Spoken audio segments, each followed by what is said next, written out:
Pemirsa Bincang Sehati, syaraf memiliki peranan penting dalam tubuh. Melalui syaraf, komunikasi antara tubuh dan otak berjalan lancar. Namun, bagaimana jika syaraf kejepit? Ketika mengalami kondisi syaraf terjepit, tubuh akan mengirimkan sinyal berupa rasa nyeri. Nyeri tulang juga merupakan salah satu penyakit umum yang dialami oleh setiap orang. Sebagian besar orang mengalami nyeri tulang setidaknya sekali seumur hidupnya. Untungnya nyeri tulang adalah kondisi yang bisa dicegah dan diredakan. Ketika seseorang merasakan sakit di bagian tulang belakang, sering dikaitkan dengan pemilihan posisi duduk yang salah, keseleo, ataupun saat bangun tidur. Halo pemirsa, apa kabar? Senang sekali Sarah dan Madias dapat kembali menemani Anda dalam sebuah program talkshow yang syarat informasi inspiratif untuk Anda dan juga keluarga. Inilah Bincang Sehati.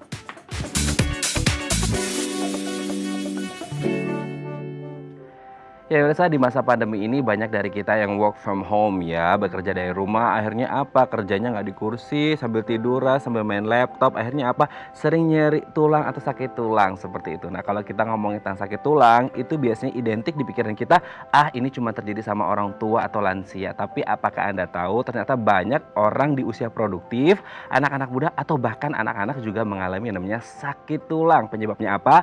Beragam ya, mulai dari cedera atau juga gerakan yang keliru, dan biasanya yang rentan terjadi sakit tulang itu di tulang belakang. Nah inilah topik yang akan kita bahas hari ini, yaitu waspada nyeri tulang belakang. Bagi Anda yang memiliki pertanyaan, Anda bisa menghubungi kami di nomor 021 290 32644 atau DM Instagram kami di @bincangsehati.tv. Dan telah hadir bersama kami di studio Bincang Sehati Dr. Mahdia Nur Nasution SPBS, spesialis bedah saraf. Selamat pagi Dr. Mahdian, apa kabar? Selamat pagi, baik.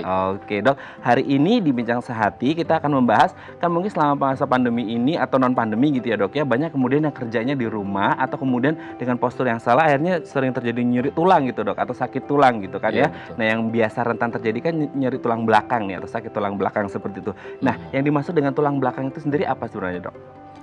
Jadi tulang belakang itu adalah struktur anatomi manusia yang menghubungkan kepala sampai dengan ke ekor.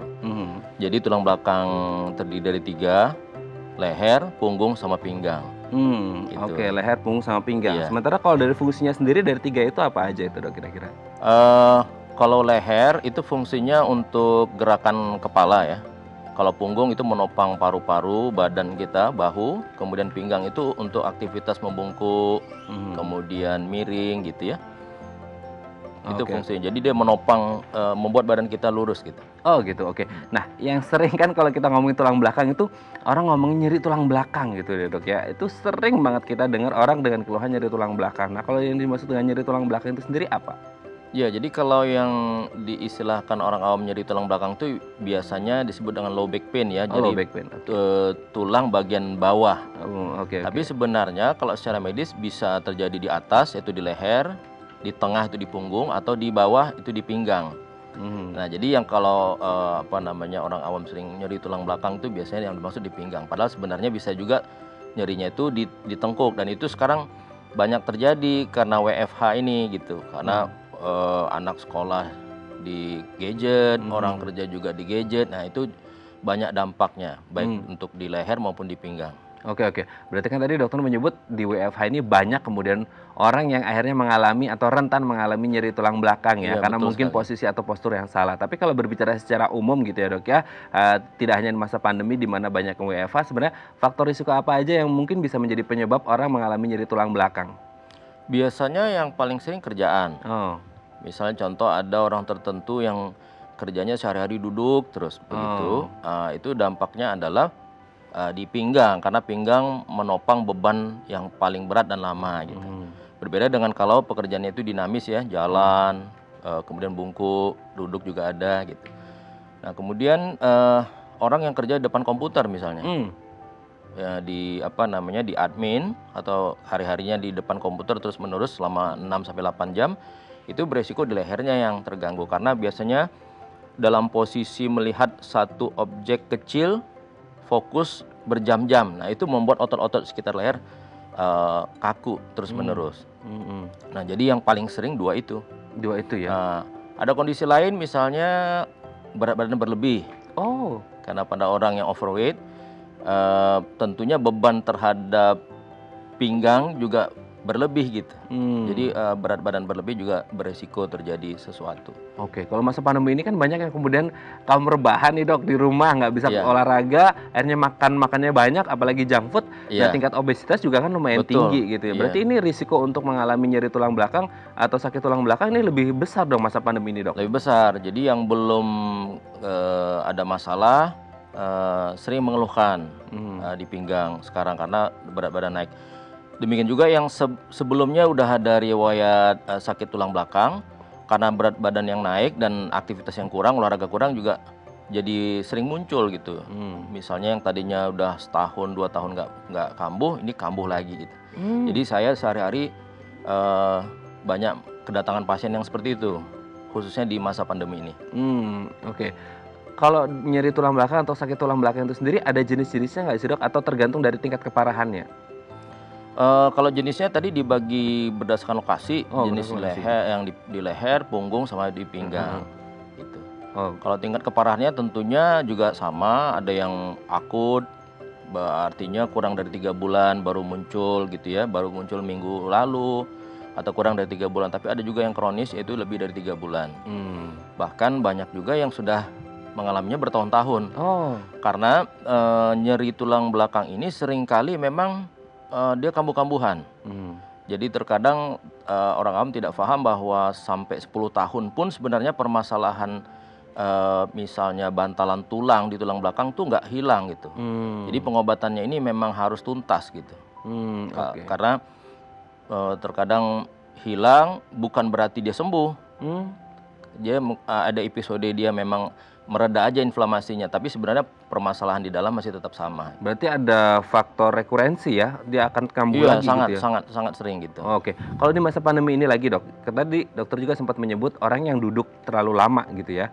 Nah biasanya kalau kita duduk itu idealnya berapa lama dan akhirnya bisa, oke kayaknya ini masih dalam tataran aman nih, waktu yang aman, ideal untuk duduk. Iya. Nah seberapa lama dan harus melakukan apa aja setelah waktu paling maksimal itu gitu? Ya, jadi sebenarnya kalau ditanya berapa lamanya itu relatif, karena daya tahan masing-masing orang beda-beda. Sebagai contoh orang yang dia sering olahraga, dia akan lebih tahan duduk lama. Nah, tapi ada cara simpel untuk menjadi patokan adalah apa yang dirasa gitu.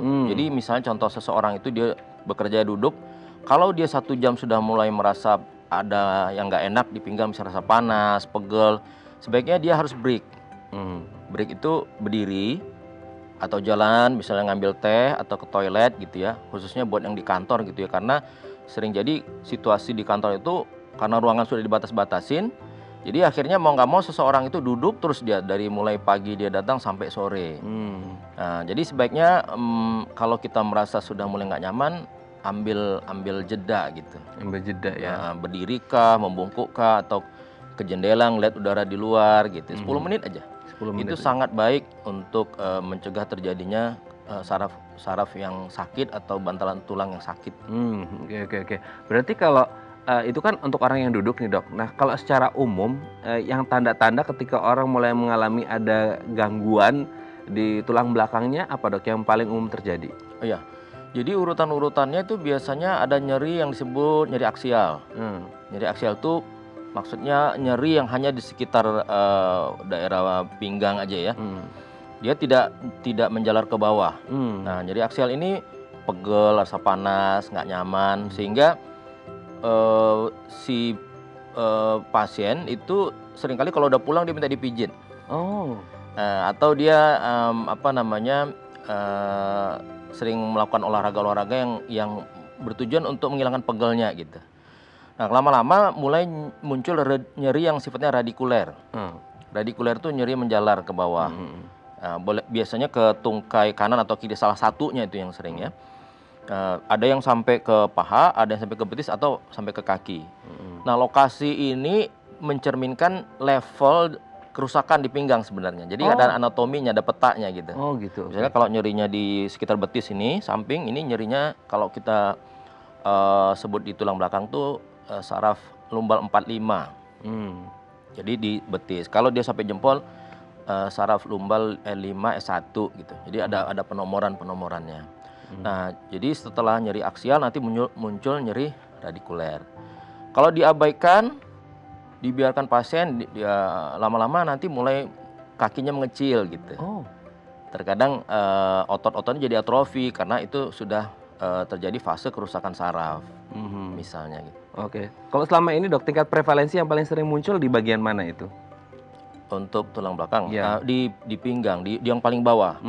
Kenapa di yang paling bawah? Karena di paling bawah itu dia menopang beban dari bagian-bagian yang atas. Jadi tulang pinggang kita itu ada 5. Oke. L1, lumbal 1, lumbal 2, 3, 4, 5. Yang paling sering bermasalah yang paling bawah ini karena beban dia paling berat. Oke. Berarti yang paling berat ada di situ gitu ya. Iya, Tapi yang kalau paling sering. berbicara tentang faktor risiko sendiri gitu ya, yang meningkatkan seseorang mengalami nyeri atau sakit tulang belakang hingga akhirnya di tahapan yang mungkin lebih serius itu apa dok? Seringkali itu aktivitas, misalnya ngangkat berat, bisa juga. Aktivitas ngangkat berat. Jadi seseorang yang kerjanya hari-hari itu mengangkat alat-alat berat, mindahin aqua galon, kerjanya ngangkat aqua galon 15 kilo tiap hari, atau LPG, atau di bengkel gitu, itu berisiko.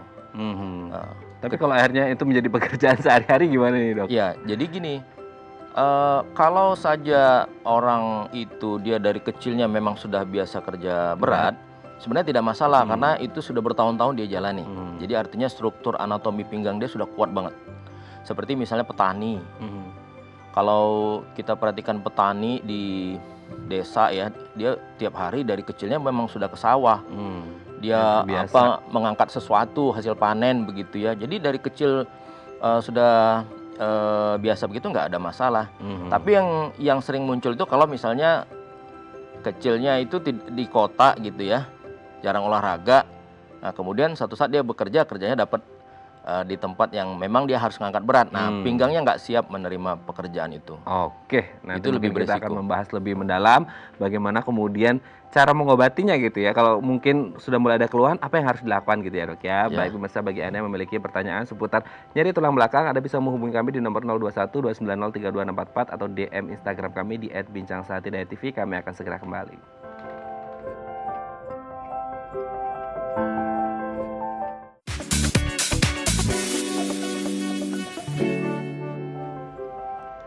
Baik, Anda masih bersama kami di Bincang Sehati dan kita masih membahas topik kita hari ini, waspada nyeri tulang belakang. Bagi Anda yang memiliki pertanyaan seputar nyeri tulang belakang, Anda bisa menghubungi kami di nomor 021 290 32644 atau DM Instagram kami di @bincangsahati.tv. Masih bersama dengan Dr. Mahdian Nur Nasution SPBS, spesialis bedah saraf. Dok, kita lanjut lagi dok. Kalau mungkin ini pandangan orang umum atau orang awam gitu ya dok ya. Kalau ngomongin nyeri tulang belakang itu ada yang mungkin ngomongin juga tentang saraf kejepit gitu. Nah sebenarnya itu beda sama atau ada kaitan atau seperti apa itu dok? Ya, jadi saraf terjepit itu hanya salah satu kondisi nyeri tulang belakang. Oh, menjadi bagian dari nyeri tulang belakang gitu ya? Penyakit atau nyeri tulang belakang itu banyak penyebabnya. Salah satunya saraf kejepit, dan memang saraf kejepit ini yang paling sering, yang paling sering dibicarakan, yang paling ditakutin gitu. Oke, yang paling sering terjadi dan paling sering ditakuti berarti tingkat prevalensinya lumayan tinggi dong dok? Ya, sebenarnya sangat banyak ya, sangat banyak gitu. Jadi kalau misalnya kita bertanya sama teman-teman setempat kerja kita gitu, pasti ada 1 atau 2 orang tuh yang pernah mengalami itu. Iya. Oke dok. Nah sebelum lanjut dok, ini ada penelpon. Ya. Kita angkat terlebih dahulu. Ya. Oke, halo, selamat pagi, dengan siapa di mana? Selamat pagi, dengan Rita. Saya Rita di BSD. Ibu Rita di BSD, silakan Bu Rita. Oh iya, selamat pagi dokter, selamat pagi Pak. Selamat pagi. Saya Rita di BSD, usia saya 55 tahun. Saya punya riwayat pasang ring jantung 3. Nah, ini HNP itu lumbal 45 itu dari 17 tahun yang lalu. Dan kaki saya itu sempat pendek sebelah 2 cm, yang mana sudah diukur sama dokter, memang sebelah kiri beda 2 cm. Terus sekarang ini pinggang saya kan juga sakit lagi nih dokter. Jadi saya periksa lagi ke dokter. Terus di hasil ronsennya itu dia bilang lumbar 45, terus 51, S sama yang S juga. Nah, terus sekarang ini paha saya itu sebelumnya itu vagina saya itu sakit seperti disobek-sobek gitu. Itu sakit banget sehingga saya dulu 17 tahun sekali, terus sekarang timbul lagi sakitnya seperti itu di vagina saya. Nah, terus sekarang nih kalau saya duduk ini paha saya ini seperti ketarik. Terus kalau di kaki kiri saya nih di belakang dengkul itu sakit banget untuk jalan, paha, terus di telapak kaki juga tuh dekat pinggiran itunya telapak kaki itu sakit sekali dokter. Nah itu saya mau saya tanyain itu bagaimana batannya dokter. Terus sama itu penyebabnya apa ya dokter ya sampai begitu banyak yang saraf saya kejepit itu gitu. Itu doang yang saya mau tanyain dokter. Oke, dokter sudah jelas dok? Ibu tadi kalau nggak salah pasang ring ya? Pasang ring ya Bu? Pasang ring 3. Oh 3, Oke, sudah jelas dok? Iya cukup. Oke, sudah jelas. Baik, terima kasih Bu Rita di BSD, akan kita coba jawab ya. Ini tadi pernyataannya agak banyak nih, saya sampai agak bingung dok. Gitu semua tentang medis gitu. Gimana ini dok? Ya jadi memang persis yang disampaikan Ibu tadi itu semuanya menurut saya memang gejala-gejala yang sering dirasakan persis dari L4551. Jadi misalnya nyeri menjalar dari daerah bokong sampai ke paha, ke betis, atau bahkan sampai ke kaki.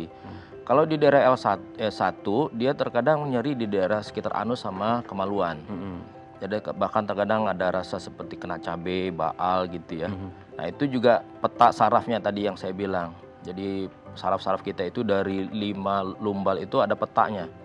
Nah jadi yang kena Ibu tadi L45 dan 51 itu cocok. Nah kemudian penyebabnya kenapa begitu? Tentunya ini historinya panjang karena udah 17 tahun. Ya.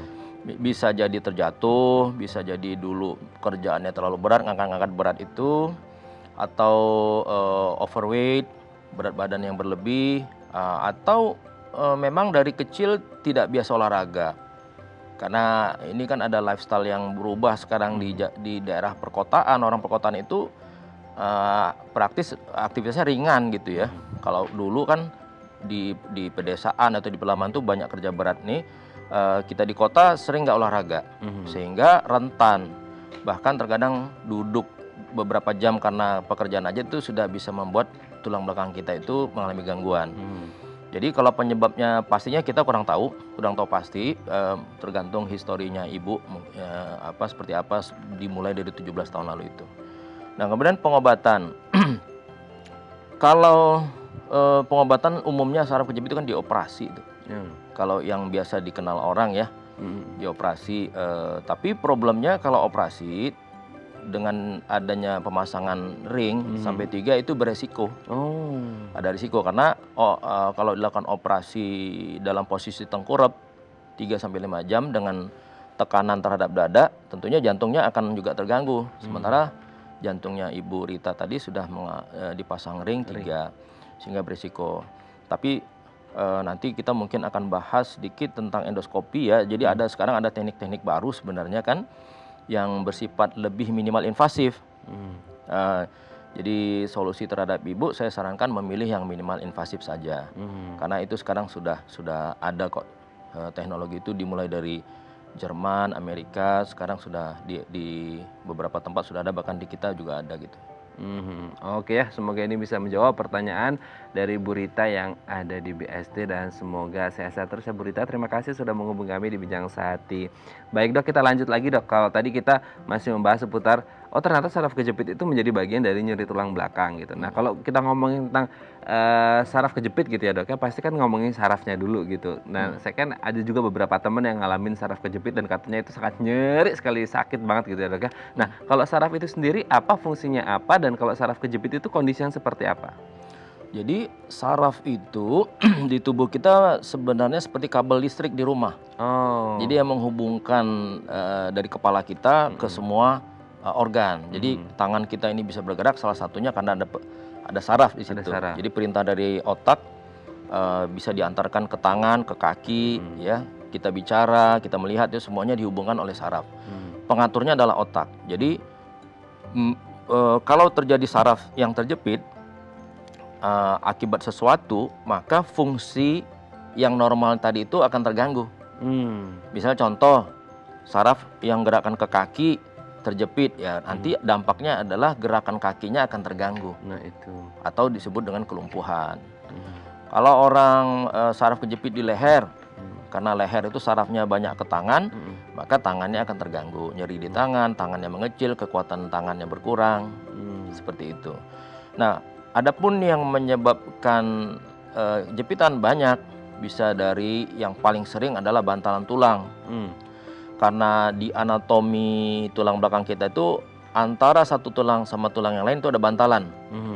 Nah, bantalan ini dia bersifat elastis seperti karet ban, maka disebut bantalan. Karena dia elastis, tapi dengan berat badan berlebih dan aktivitas yang berlebih, dia bisa mengalami kerusakan juga. Nah, salah satu kerusakannya adalah dia pecah atau dia keluar isinya. Itu yang disebut dengan HNP, herniasi nucleus pulposus. Nah, kalau keluarnya isinya itu menekan saraf, maka itulah yang disebut saraf terjepit. Jadi yang paling sering saraf terjepit itu disebabkan oleh bantalan yang keluar atau dia mengalami kerusakan. Tapi ada penyebab lain juga, misalnya tumor. Oh, bisa. Berarti komplikasi dari penyakit lain pun bisa, Dok? Bisa. Jadi ada tumbuh tumor atau penyebaran tumor. Atau TBC tulang belakang, infeksi ya, itu juga cukup sering terjadi. Nah, akibat adanya infeksi itu terjadi kumpulan nanah di dalam, itu menekan saraf. Nah, saraf kejepit juga. Jadi kemudian penyebab lain misalnya patah, terjatuh. Ada orang kerja, kemudian tidak sengaja jatuh, terduduk, terhempas kan? Nah, itu tulangnya patahnya menekan saraf juga bisa, saraf terjepit juga. Jadi banyak faktor. Iya, saya juga sering baca itu artikel kalau ada orang ibaratnya iseng gitu ya, ada orang mau duduk, kursinya ditarik, nah itu ya, juga itu bahaya ya, Dok ya? Iya, itu permainan yang berbahaya itu. Iya, karena dia bisa jatuhnya duduk. Ya, tulang ekornya terhempas, itu bisa jadi kalau keras ya, kebetulan orangnya gemuk begitu, itu salah satu tulangnya bisa retak itu. Nah, karena dia retak, dia menonjol, dia bisa menjepit saraf. Oke, Dok, nanti kita akan lanjut lagi ngobrolin tentang saraf kejepit atau nyeri tulang belakang. Ini mungkin yang dialami orang dan sangat menyiksa sekali gitu ya, Dok. Karena memang ada beberapa teman gitu yang mengalaminya dan mereka bilang itu sangat sakit sekali gitu ya, Dok ya. Baik pemirsa, bagi Anda yang memiliki pertanyaan seputar tema kita hari ini, Anda bisa menghubungi kami di nomor 021 290 3244 atau DM Instagram kami di @bincangsaat.tv. Kami akan segera kembali.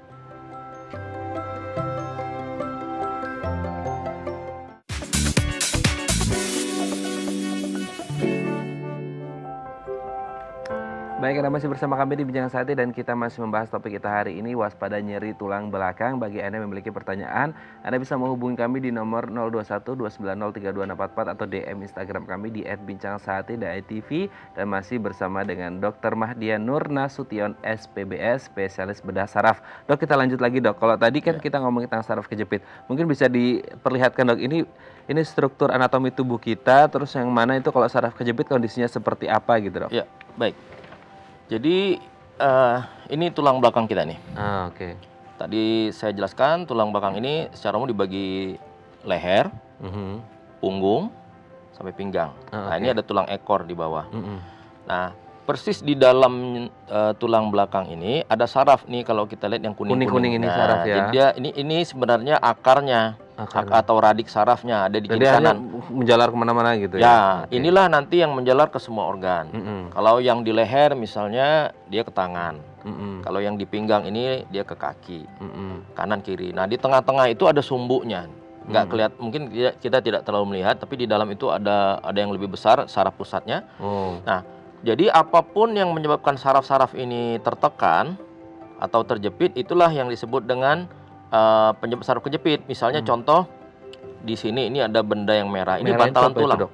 Ini bantalan tulang sebenarnya. Padahal aslinya yang putih itu ya? Aslinya putih seperti ini. Nah, ini diberi warna merah untuk memudahkan kita paham bahwa ini bantalan tulangnya lagi sakit ini.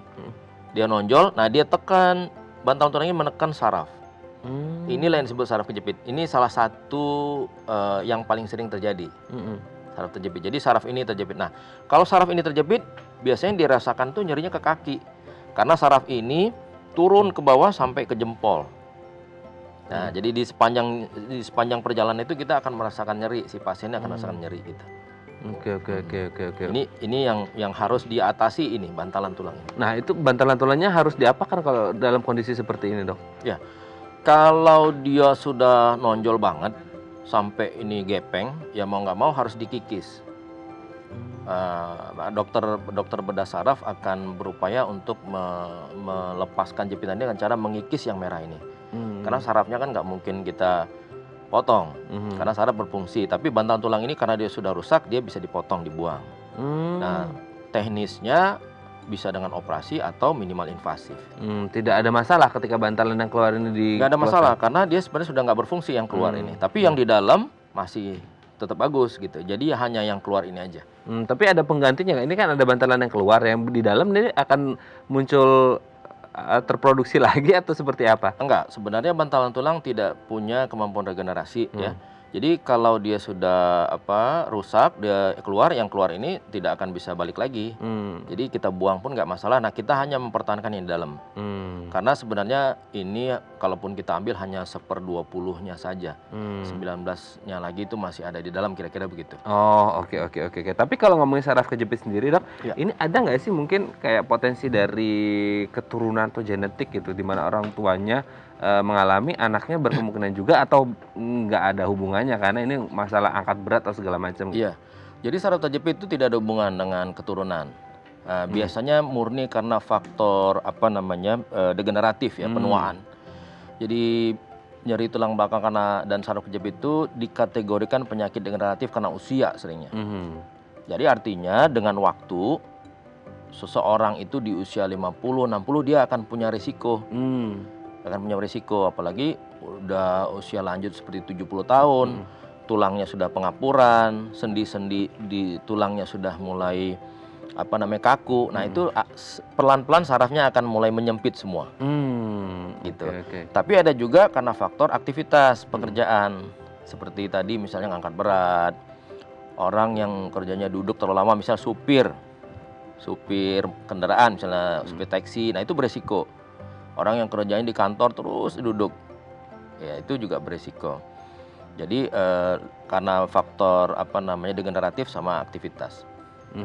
Oke. Kalau dari usia atau jenis kelamin, kalau memang degeneratif kan dari usia gitu ya, Dok, ya memang tidak bisa dihindari, at least meminimalkan risiko. Tapi kalau dari jenis kelamin sendiri seperti apa? Apakah ada satu jenis kelamin, entah itu perempuan atau laki-laki, yang lebih berisiko tulangnya rentan terkena saraf kejepit atau nyeri tulang belakang? Sebenarnya hampir sama aja. Karena kalau bicara aktivitas, bapak-bapak kerjanya di luar gitu ya, atau bahkan terkadang kalau olahraga lebih agresif gitu ya. Nah, itu juga beresiko. Ibu-ibu kerja di rumah. Ya, jadi secara pekerjaan itu sebenarnya aktivitasnya hampir sama resikonya terhadap tulang. Jadi tidak ada perbedaan dari segi usia. Jenis kelamin maksud saya. Oke, Dok, ini ada pertanyaan dari DM Instagram. Ini dari @rani_35. Ini kalau sering duduk leser atau bersila gitu ya, Dok, di bawah, itu kaki kirinya sering kesemutan. Itu kenapa ya, Dok? Kenapa harus fokusnya ke kaki kiri gitu? Sebenarnya kalau akibat saraf terjepit ya di tulang belakang, dia belum tentu kiri ya, bisa kanan bisa kiri sama aja. Gitu. Hanya tergantung seseorang itu kebetulan lebih sering bebannya ke kiri atau ke kanan gitu. Nah, rasa kesemutan itu bisa karena sarafnya, bisa karena pembuluh darah.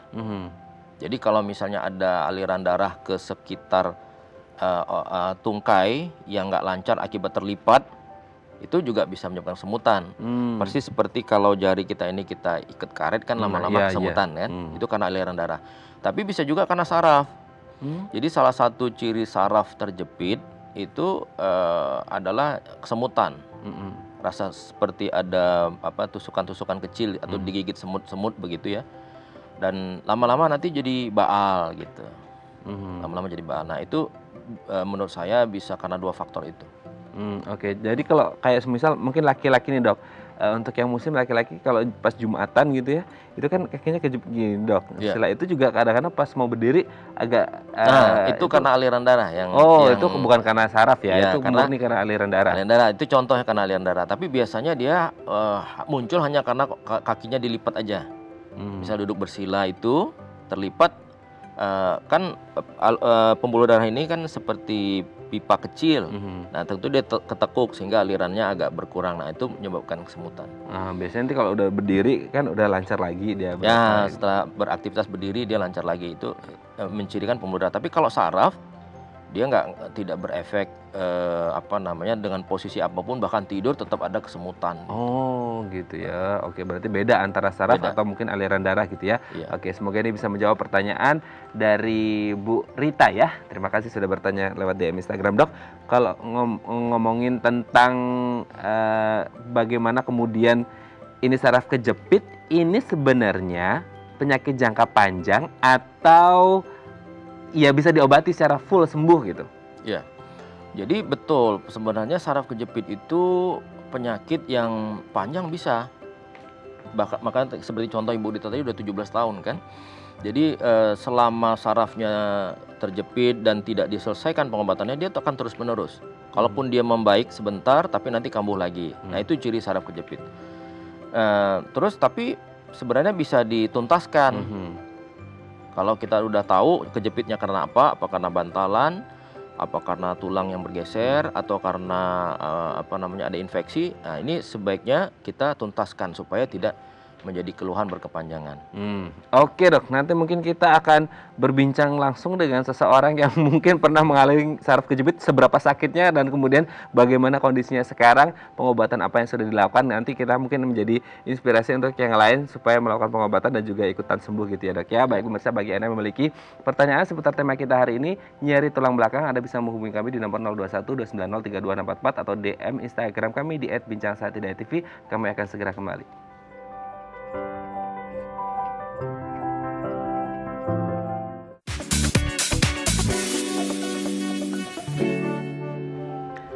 Baik, Anda masih bersama kami di Bincang Sati dan kita masih membahas topik kita hari ini, waspada nyeri tulang belakang. Bagi Anda yang memiliki pertanyaan seputar tema kita hari ini, Anda bisa menghubungi kami di nomor 021 290 3244 atau DM Instagram kami di @bincangsaati.tv. Masih bersama dengan Dr. Mahdian Nur Nasution SPBS, spesialis bedah saraf, dan juga ada salah satu pasien ya, namanya adalah Pak Benardi Wijaya. Selamat datang Pak Ben, apa kabar? Selamat datang.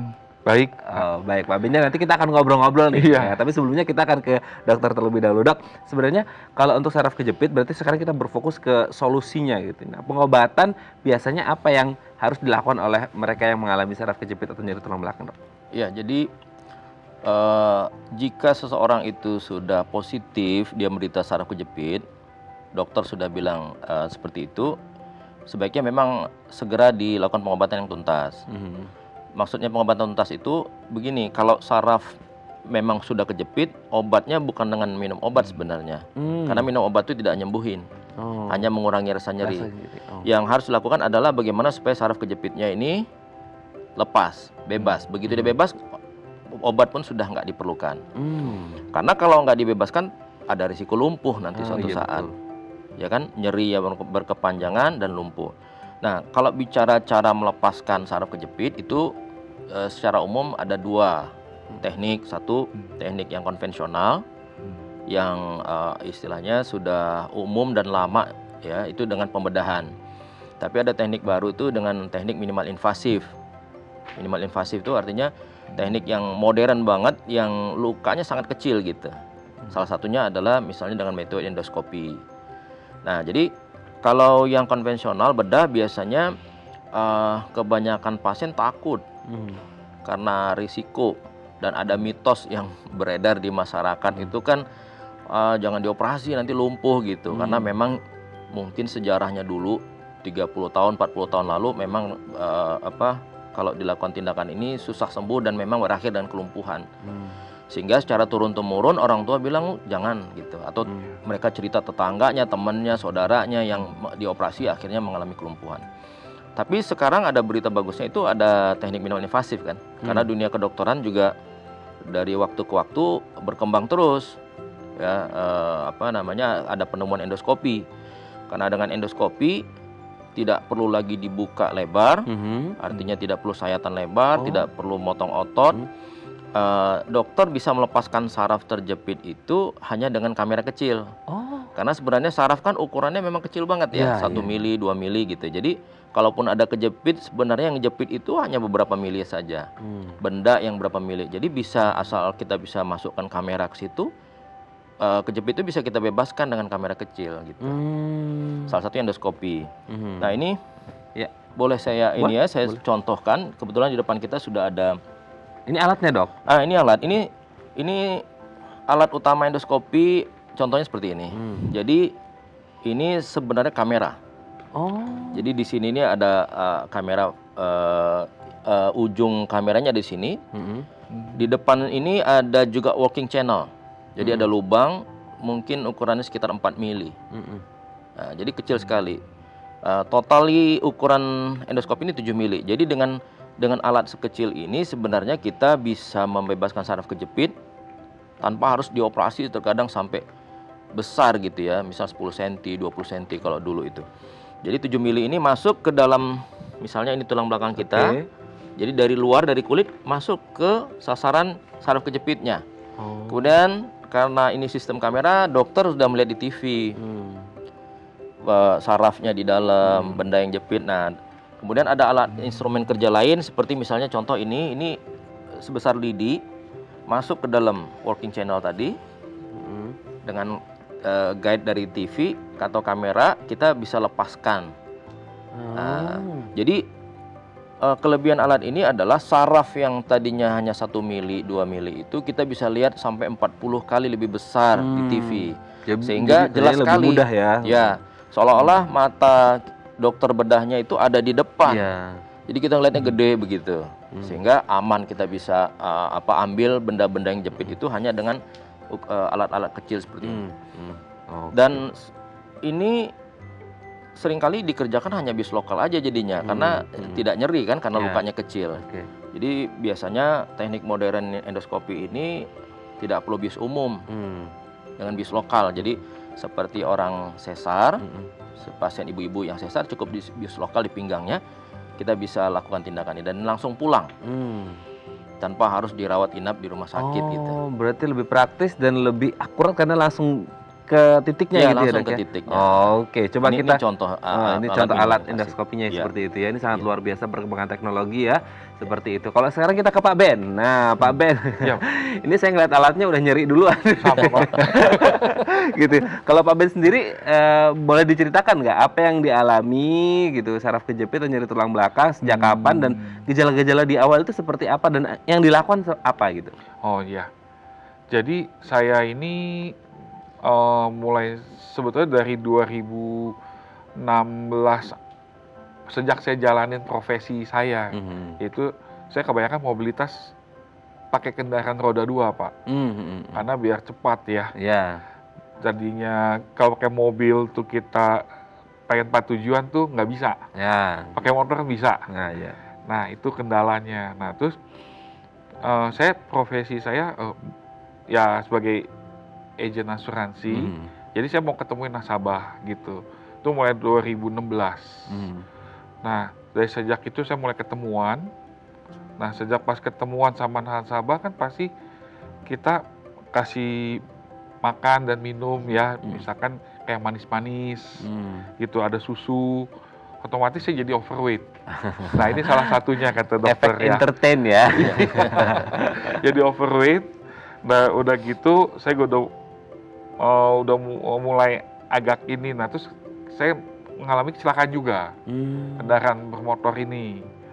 Jadi udah dari 2016 sampai 2018 itu totalnya udah 4 kali deh kecelakaan. Ya biasa ya, namanya di roda 2 ya. Nah, jadi pas puncaknya itu yang itu tahun 2018 bulan Juli. Yaitu saya ini mengalami tulang saya remuk, ujung jari saya. Ini yang terakhir dan mengakibatkan pinggang saya ini pegal ya. Jadi pegal sampai ke pantat, sampai ke paha sini bawah, terus sampai ke betis ini sering kram. Jadi kalau lihat betis ini kayak cekung gitu kalau kena kram gitu, sering gitu. Lalu yang dilakukan dengan kondisi seperti itu apa? Oh, nah sejak itu saya mulai melakukan pijit. Setelah itu saya akupuntur selama 2 minggu, oke. Tapi udah mulai mau 2 minggu ke ini udah mulai sakit lagi akupuntur itu. Nah, saya bilang, wah ini mesti begini tuh, saya mesti gimana? Gitu. Saya tanya ke rumah sakit, katanya mesti ke dokter saraf. Saya coba ke dokter saraf, katanya, oh ini memar katanya, tipe 1. Oh yaudah, saya dikasih obat, disuntik. Wah, kok saya disuntik ya? Kejadian ini Oktober kemarin, 2020. Saya bingung. Saya emang enak disuntik, terus dikasih minum obat, tapi setelah obatnya habis, kok sakit lagi ya, pegel lagi sakit ya. lagi. Dan akhirnya apakah ketemu dengan teknologi endoskopi ini atau seperti apa? Nah, saya karena memang banyak teman di dunia asuransi, dan saya coba deh, saya pernah dengar tuh, lihat ada. Coba kamu cek, cari. Jangan satu, kamu macam-macam cari yang mengenai saraf kejepit. Nah, saya mulai ngecek ini mulai dari Belgia. Ini teknologi ini ada. Waduh, saya mesti ke Belgia nih, saya bilang. Terus ada di Amerika. Terus saya lihat, di Indonesia ada. Yaitu klinik Lamina. Oh, akhirnya berlabuh ke klinik Lamina. Iya, jadi setelah ini saya coba deh, saya telepon. Setelah saya telepon, saya janji telepon jam 4, saya bilang saya jam 7 pasti datang. Saya datang. Jam 7, setelah saya konsultasi sama dokter, terus dokter menyarankan mendingan MRI aja atau MRI. Kita lebih detail tahu gitu. Saya bilang, waduh dok, ini udah malam, gimana? Gitu kan, udah jam 7 malam. Ada, silakan. Ada yang bisa gitu. Kebetulan saya disuruh ke rumah sakit Bunda yang di Menteng. Itu bisa cepat, langsung ada hasilnya. Besokannya saya langsung datang lagi dan baca hasil. Ternyata memang divonis benar. Itu dikasih lihat itunya, kalau misalkan saraf kejepit itu hitam, kalau yang atas ini putih, yang ini hitam nih. Nah, terus saya bilang, gimana dok? Jalan satunya operasi. Nah, operasi. Ya, Oke, nah mungkin ya betul. kita akan lanjut lagi nih Pak Ben, karena kita harus break terlebih dahulu. Ini kayaknya kisahnya sangat luar biasa ya dok ya. Nanti kita akan lanjut lagi. Bagi Anda pemirsa yang memiliki pertanyaan, Anda bisa menghubungi kami di nomor 021 290 3244 atau DM Instagram kami di @bincangsahatidayat.tv. Kami akan segera kembali.